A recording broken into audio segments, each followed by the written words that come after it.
No ponto 4, eu apresento para os professores uma tabela comparativa.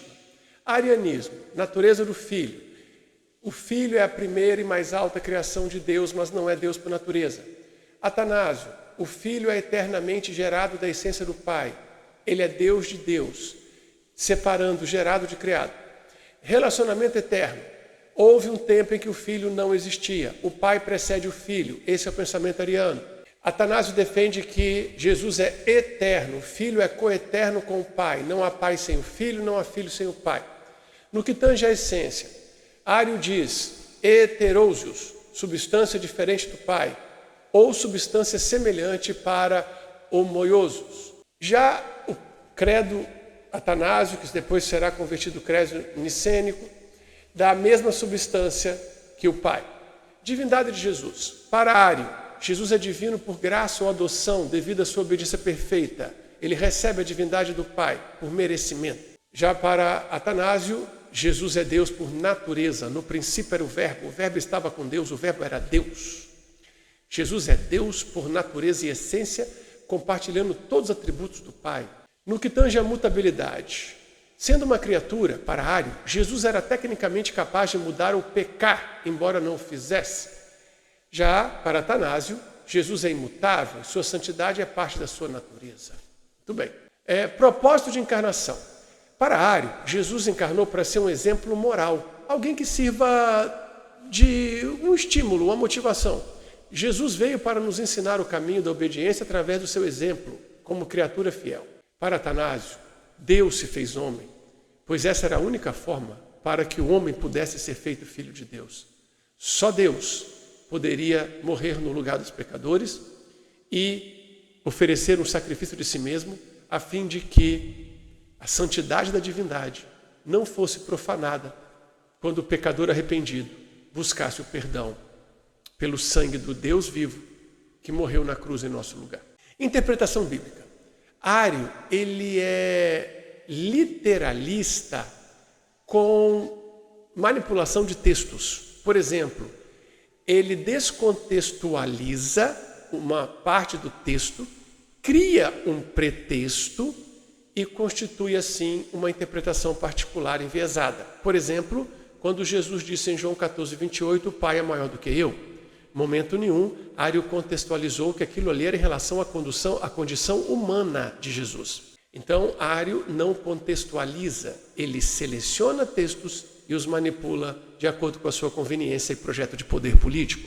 Atanásio contextualiza, ele tem uma visão sistêmica, ele foca no texto ao lado do contexto. Quando Jesus diz eu e o Pai somos um, ele contextualiza como a essência de onde o Senhor veio. Quando ele trabalha o Pai é maior do que eu, ele contextualiza por que Jesus falou, para quem Jesus falou e qual era a condição daquela fala. Enfim, visão sistêmica contextualiza, visão literal recortada não contextualiza. Muito bem. Vale informar também que Orígenes ele precede os pensadores, tanto Ário como Atanásio. E eu queria mostrar rapidamente nesse ponto 5, como que o Ário ele segue alguns pontos de Orígenes, mas ele se afasta, infelizmente, e mantém um desvio doutrinário para agradar ao pensamento grego, ou à lógica grega, que era a lógica do aplauso social da época e do projeto político de poder. Veja só, para Orígenes, o Filho é gerado pelo Pai eternamente. Nunca houve um antes. Como você já sabe, Ário vê Jesus como criado.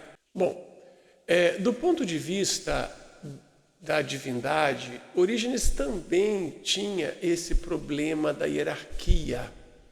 Ele acredita que o Pai é Deus por si mesmo e o Filho Deus por derivação. E o Filho é o espelho perfeito do Pai compartilhando sua natureza. Aí ele já tira a hierarquia.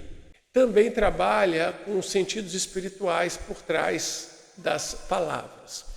Para facilitar, eu coloquei aqui 3 pontos importantes. O Orígenes ensinava que o Filho era subordinado ao Pai, tendo o Pai como fonte.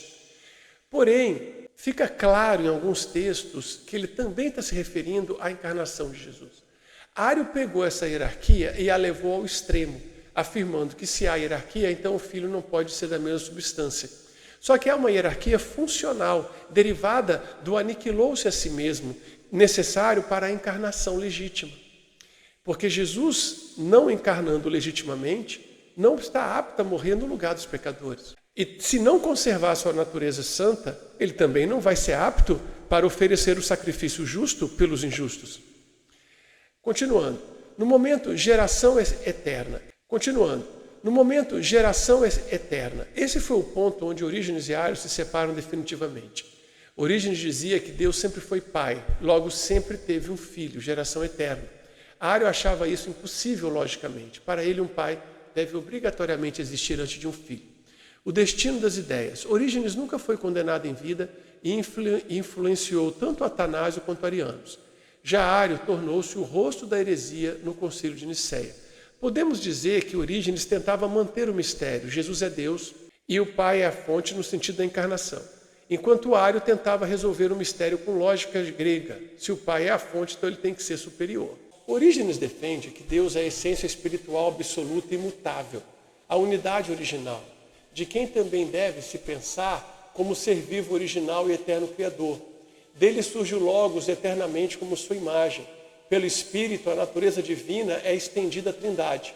E, finalmente, pelo Logos, Deus cria o ilimitado mundo dos Espíritos, que o rodeia, amoroso e amado. Agora, nós precisamos entender, gente, como todos os antigos patriarcas, Orígenes deve ser primeiramente julgado como um teólogo bíblico, um homem que carrega as falhas de seu tempo.